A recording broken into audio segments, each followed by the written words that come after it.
One day, Quacker was thinking. That's right, thinking. What am I going to play?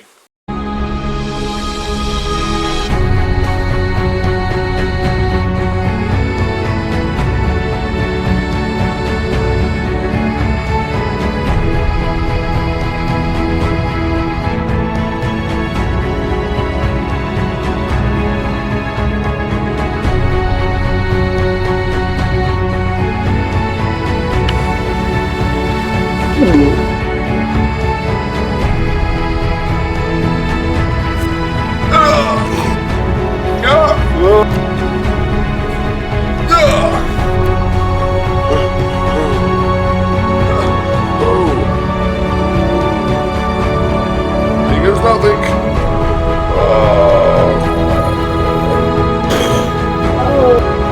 I know, I'll play this instead.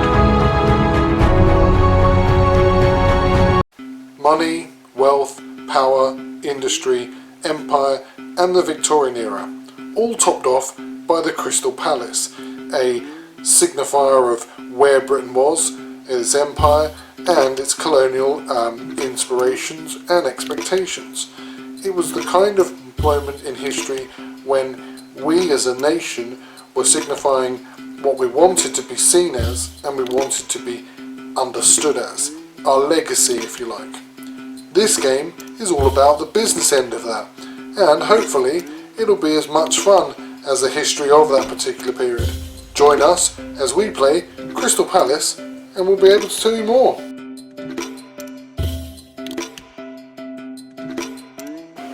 Right, it's time now for the Crystal Palace unboxing. What to say about the box cover?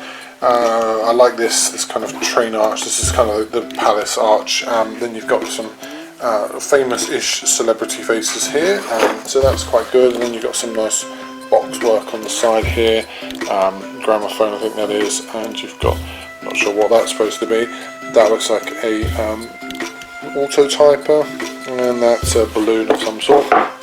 Inside we've got our booklet. I've gone through the booklet yesterday. I would say that it is comprehensive, which is a polite way of saying that it's quite dense, so you might need to take a couple of days to really go over it and then flesh out bits. You have this course of the game bit, which is quite useful as well because it outlines the phases, and certainly with the dices as well, and then you've got your details of particular actions, etc. I would say, however, that the appendix is something you will definitely need to keep right by your side because it's quite in-depth, but also it relies a lot on you being able to refer back to it. Then you've got Port of London card, you've got your Waterloo Station cards, a lovely card of Westminster as well, another Westminster card as well, the Bank of England, which you can probably see here. You've got your British Museum card as well, another Bank of England card slightly smaller, etc, etc. I mean, there's lots of British Museum smaller.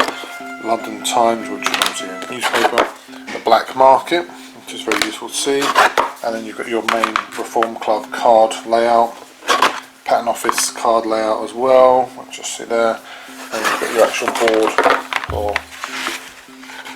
scoring, etc, which just looks like that, which is quite nice, and then obviously your personal player board as well. Then there's a lot of tokens.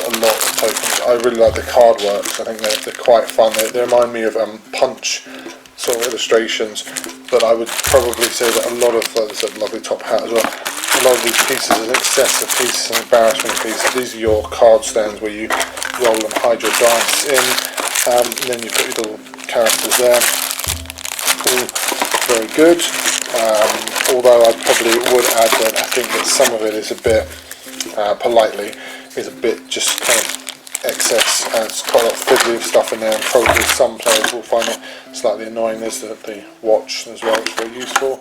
But I mean, it depends on what type of game you are. I personally feel that it's a lot of excess stuff. Some of it is beneficial, but a lot of it can be slightly nickety and slightly make the game a bit more dense, a bit more long drawn out, but some people enjoy those sort of games. I'm not a massive fan of those sometimes. I think today's one of those. Anyway, join me as I review Crystal Palace.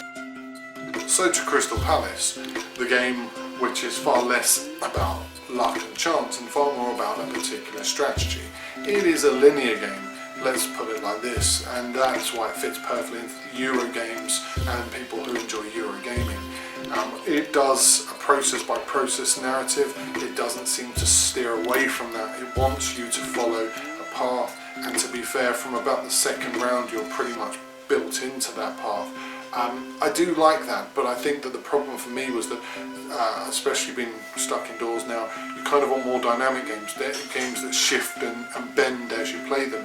So what generally happens is that you have we played with 4 people, and they were stuck in a particular mould which they were very much interested in, and there was no deviation from that, which can make for a very uncompelling, uninteresting game where you kind of know where it's going and you know probably who's going to win. The dice rolls add a little bit of test your luck or push your luck, but to be fair, they don't really divert you from your course.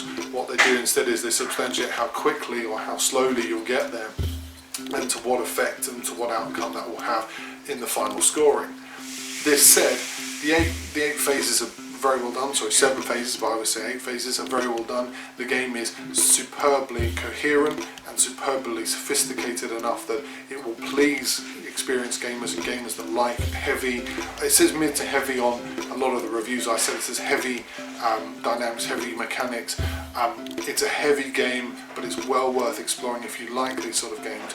Anyway, that was Crystal Palace. My name's Simon, and this was Game Club. Thank you for watching.